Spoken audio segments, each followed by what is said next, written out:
Assalamualaikum warahmatullahi wabarakatuh. Pada kesempatan ini kami akan menerangkan tentang perkembangan emosi sosial dan spiritual peserta didik, yang mana sudah ada di depan kita ini peta konsep yang sederhana, tetapi semoga ini menjadikan bermakna dan ilmu yang bermanfaat. Oke, kita mulai. Untuk perkembangan emosi sosial dan spiritual peserta didik, di sini ada 4 yang akan kita bahas, yaitu pengertian, karakteristik, faktor yang mempengaruhi, dan implikasi perkembangan. Kita fokus ke arah sini. Kita terangkan saja satu-satu ya, jelaskan satu-satu, yaitu perkembangan emosi. Apa sih pengertian emosi?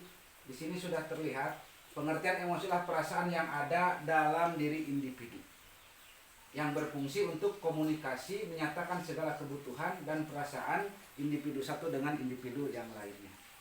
Kemudian yang kedua ada karakteristik. Karakteristik perkembangan emosi ini terdiri dari 5. Ada elititas atau dorongan berupa peristiwa, kemudian reseptor aktivitas yang berpusat di sistem saraf.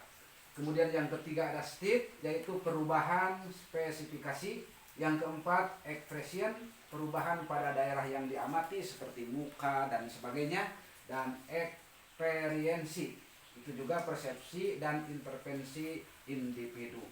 Kemudian yang ketiga ada faktor yang mempengaruhi. Apa sih faktor yang mempengaruhi dengan perkembangan emosi? Nah, di sini ada 3 ya. 1, faktor individu, kemudian faktor konflik dalam proses perkembangan, dan yang ketiga faktor lingkungan, yang mana kita ketahui bahwa lingkungan ada 3, lingkungan keluarga, kemudian lingkungan tempat tinggal, dan lingkungan sekolah. Kemudian kita beralih kepada perkembangan sosial.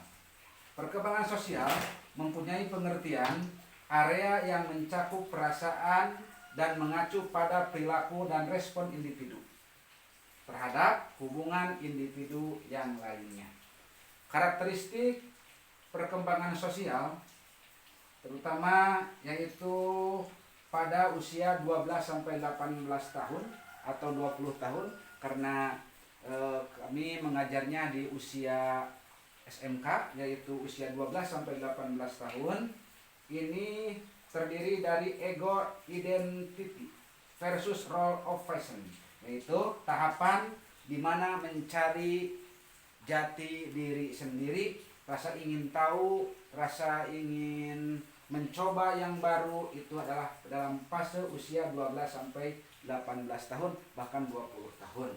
Kemudian perkembangan sosial yang mempengaruhi atau dipengaruhi oleh faktor individu, kemudian lingkungan keluarga, lingkungan di luar rumah, dan pengalaman sosial anak tersebut.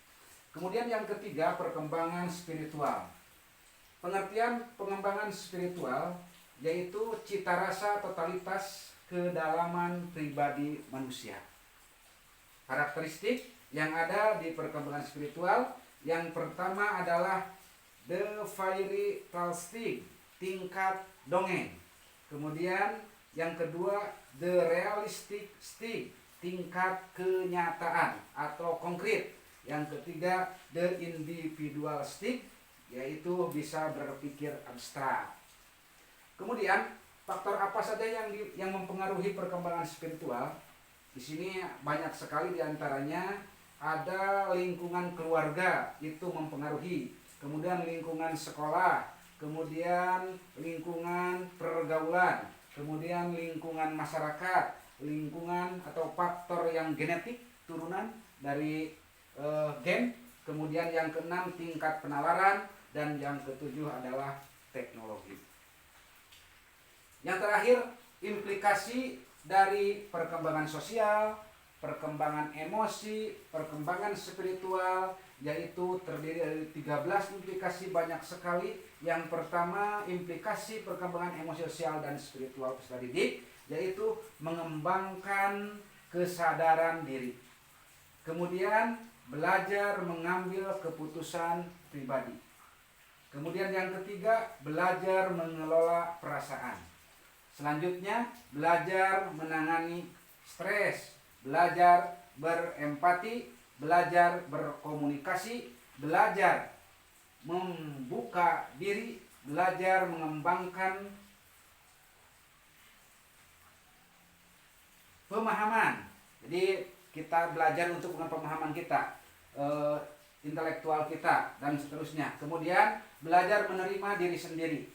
Kemudian selanjutnya belajar tanggung jawab pribadi, ketegasan, dinamika kelompok, dan belajar menyesuaikan konflik. Itulah perkembangan emosi sosial dan spiritual peserta didik.